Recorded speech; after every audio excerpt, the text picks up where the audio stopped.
Le droit de résilier un contrat de service, que faut-il savoir? Que faut-il comprendre?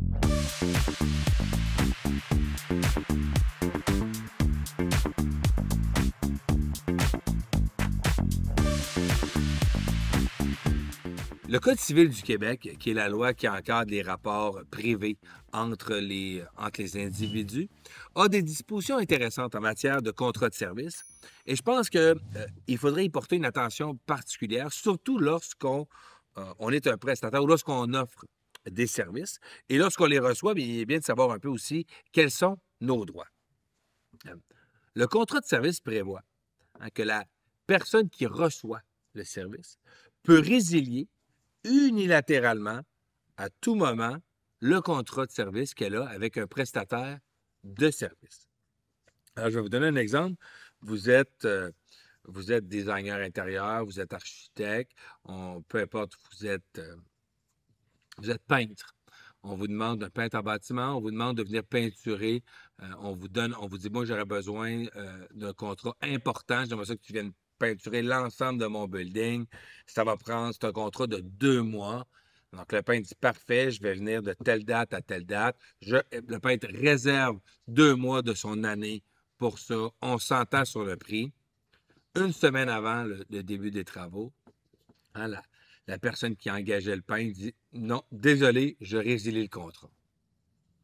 S'il n'y a rien de prévu dans le contrat entre le peintre et la personne qui a besoin de ses services, le peintre n'a aucun recours, perd tout. Hein? Donc, la personne va avoir mis 2 mois de son temps, 2 mois deux mois où là, il ne pourra pas se virer de bord une semaine avant. Donc, pendant 2 mois, il va se retrouver sans revenu.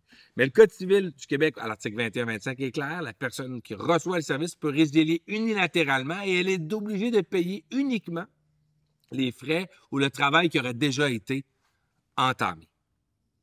Par contre, à contrario, la personne qui offre le service, le prestataire de service, ne peut résilier le contrat que pour un motif sérieux et même alors, il ne peut le faire à contretemps sans être tenu de réparer le préjudice. Ce que ça veut dire, c'est que le peintre, dans notre même exemple, ne pourrait pas résilier le contrat sans un motif sérieux, sans une raison qui motive sa décision, et il ne peut pas le faire à contretemps. Donc, à une semaine de préavis, il ne pourrait pas le faire sans être tenu de réparer le préjudice à la personne qui l'a engagé.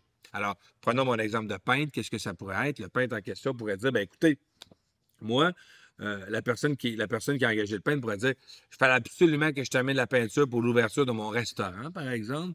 J'ai dû engager 2 peintres de plus en urgence à des frais supplémentaires. Vous allez, vous, me payer la différence. Donc, vous voyez que le Code civil du Québec a des règles quand même assez différentes entre la personne qui reçoit le service et la personne qui donne le service. La personne qui reçoit peut résilier unilatéralement, comme elle le souhaite, à tout moment. Elle doit payer le travail qui aurait été fait. Par contre, la personne qui donne le service ne peut pas résilier sans motif sérieux et ne peut pas le faire à contretemps sans devoir payer ou dédommager pour les dommages que ça causerait. Donc, pourquoi je vous explique ça? C'est que si vous êtes un prestataire de service, vous devez vous protéger. Vous devez prévoir dans vos contrats des clauses qui vont venir spécifier que si une personne résilie le contrat, qu'elle est tenue tout de même d'en payer une partie. Et ça, c'est légal.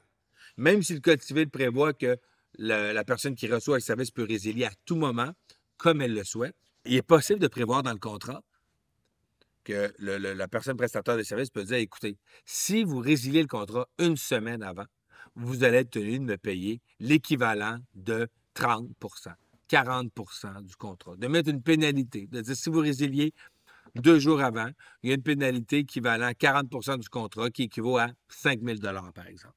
Donc, ceux qui offrent des services, vous pouvez et vous devriez inscrire dans vos contrats des protections à l'égard de la résiliation par la personne qui reçoit le service, parce que sinon, malheureusement, vous n'avez rien. Et même si vous dites, on a un contrat, tu me dis que tu me donnerais 20 000 pour que je peinture ta maison pendant deux mois. Si les travaux ne sont pas commencés, vous n'aurez pas de recours. Donc, l'article 21-25 est clair. La personne qui reçoit le service peut résilier unilatéralement. Donc, je vous conseille de vous protéger. Maintenant, ceux qui reçoivent le service, soyez avisés que la personne qui vous l'offre ne peut pas résilier sans motif sérieux. Ça ne veut pas dire qu'elle ne peut pas le faire, mais elle ne peut pas le faire sans un motif sérieux. Et si elle l'a fait à la dernière minute, vous avez des droits et vous pouvez être dédommagé pour les dommages que cela vous occasionne. Faites attention.